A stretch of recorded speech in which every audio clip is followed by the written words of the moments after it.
I used to be a lawyer for 12 years. I've been a broker for the last 5, specializing in financial lines types of insurance. And obviously, cyber liability insurance is a big part of that conversation with my clients. My own personal observations, being Asian and doing business in Asia, is that historically clients in Asia are rather hesitant about allocating resources towards cyber liability insurance, because this conversation is always against a backdrop of setting annual budgets for what to allocate towards payment of insurance premiums. And what's actually happened is that since the pandemic broke out, there's been this onslaught of cyber breach events that are very highly publicized. And the number of inquiries that we as brokers have been fielding in the past, I would say 3 years, it's been steadily increasing. And what I would make as an observation is that there's a bit of a paradox that I'm noticing between the availability of capacity from the insurance carriers who do write cyber liability insurance and the willingness of clients to purchase cyber liability insurance coverage. So in the context of, say, just before the pandemic broke out, about 3 years ago, it was comparatively easy to get clients to listen to the upsides of having cyber coverage in place. But where that conversation would kind of slow down would be when we're chatting with the CFO or the finance teams or even the head of legal about convincing the C-suite to approve budgets for payment of, whether it's a standalone cyber liability policy or if it's bundled with other classes of business like D&O or PI insurance.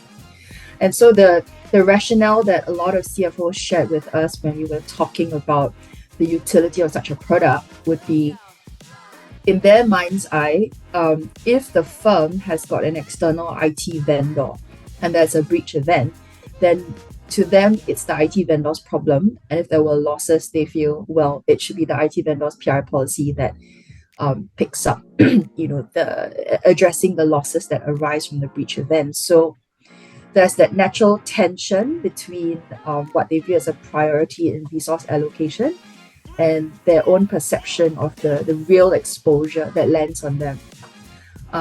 They were talking about numbers, right, and rates. I would say that prior to 2022, the rates that we saw in the Asian markets were perhaps about 2% rate online. And what we've noticed is that because the pandemic has meant that most white-collar workers are telecommuting with or without appropriate encryption levels, the number of queries that we're facing has gone up, especially when it comes to regulated entities like financial institutions that hold a CMS license. A lot of them are having conversations with us brokers because their investors or even their marquee client or flagship partners are asking them rather difficult questions in the context of first-party liability rather than third-party liability. So what's happening is there is much more interest, and usually it's either a contractual obligation that they have if they want to continue doing business with a big boy, or a regulator like MAS is starting to hint that there are, requirements that are required on the insurance procurement side. So as a consequence of which, the natural tension is, best explained by price elasticity, where you have, burgeoning demand and very limited supply, which is decreasing because of the number of claims experiences that many of the M&T insurers have had. So that just generally means that in Q4 2022, prices are very robust in the region of 3 to 5% rate online. Asian clients tend to have general difficulty with appreciating the value of products that they cannot see or touch in person.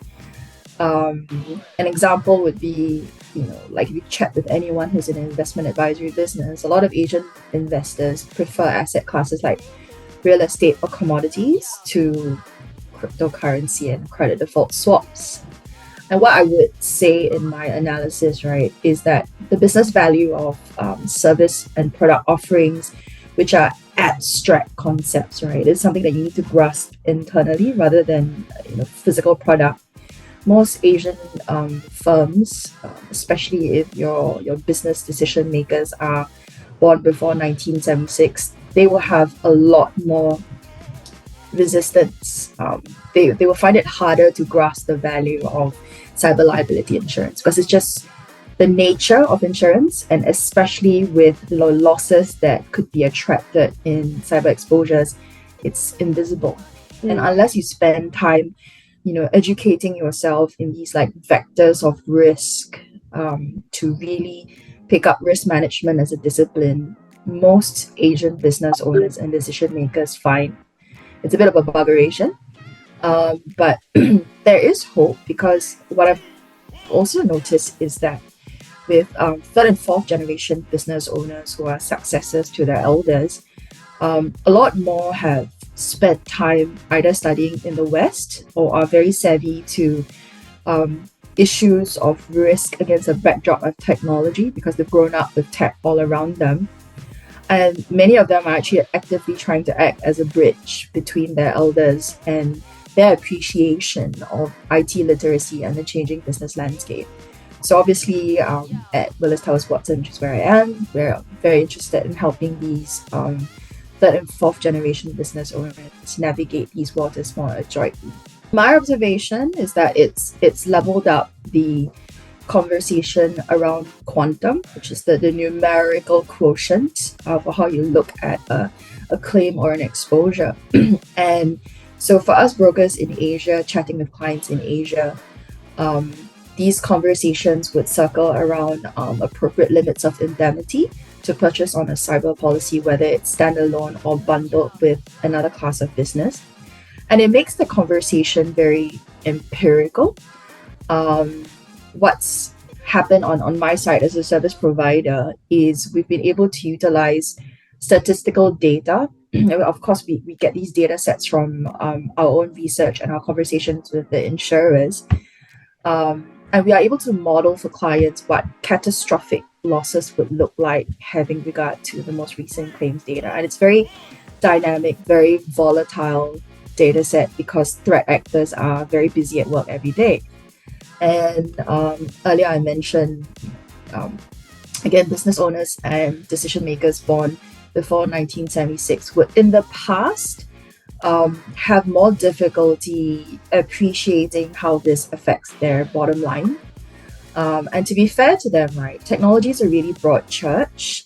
What technology meant in 2002 is not the same as what it would mean in the context of 2022. And in the past, I would say that conversation about purchasing insurance was much more primitive. It tended to rely more on how persuasive a broker was in fear mongering. Whereas what we do know right now in 2022 is that it's no longer a case where threat actors would only go after an MNC with a large target on its back. Firms in the middle market and the small and medium market, they're all fair game.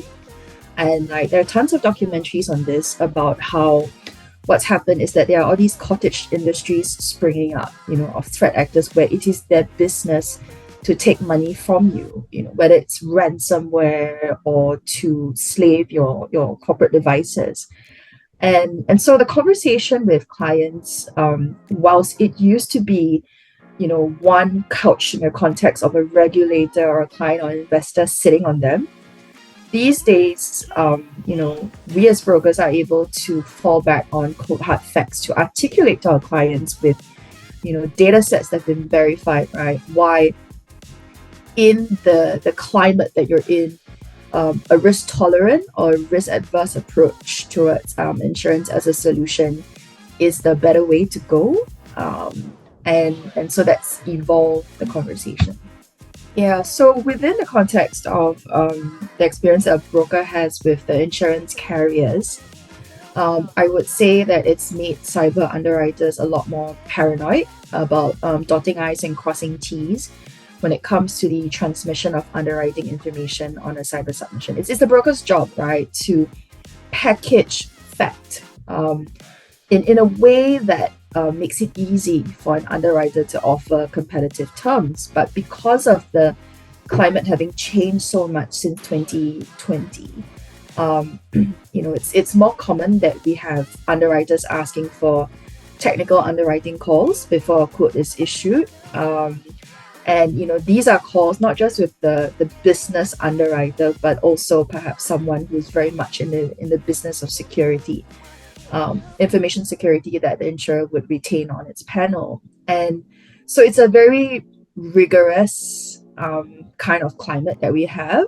And I would say my observation as a broker is that it is required, because if there is absolute carnage, right, in the claims experience of most insurers, they're not, a charity. They have to make money. The number of claims that they're paying out on versus the premium pool that they're collecting, it's got to make commercial sense. And so it would not be in the client's interest if available capacity were to dry up, right? That would just mean the prices that are being quoted would go up astronomically. I don't think it's all doom and gloom for Asia. In fact, my own thesis is that after the pandemic, a lot of Asian business leaders and owners will probably surprise the insurance industry by embracing technology as part of the conversation about risk transfer solutions, right? Because the pandemic has shone a light on how we cannot bury our head in the sand. And, this is public information. It's a young continent, especially in Southeast Asia. So from a human point of view, I think the frictional barriers to the use of technology will only lower in the coming 5 to 8 years within Asia. And how that impacts, the buy side and the sell side of cyber insurance in Asia is that the conversation is probably going to be elevated towards, more precision and higher order thinking. When analyzing the different vectors of liability, it isn't so much about what's this going to cost me, how is it going to affect my P&L. It's a much more all-rounded analysis that Asian business owners would be entertaining when trying to ask themselves if they have adequate limits of indemnity on their cyber policies. The conversations with the broker are completely free. Data is your friend, and you want to be in the laneways of the latest information that's emerging from the market, right? Because threat actors, again, very busy, and what you want is to make an informed decision that you're kind of weighting the cost of a premium in the light of the potential exposure, because it's not just financial loss, it's also reputational loss. It certainly impacts your ability to do business with, say, a bank or a very large investment house if you're raising capital. These are more intangible factors that impede your ability to do business. So there is really only benefit or upside to chat with the broker on whether cyber liability insurance is a good idea.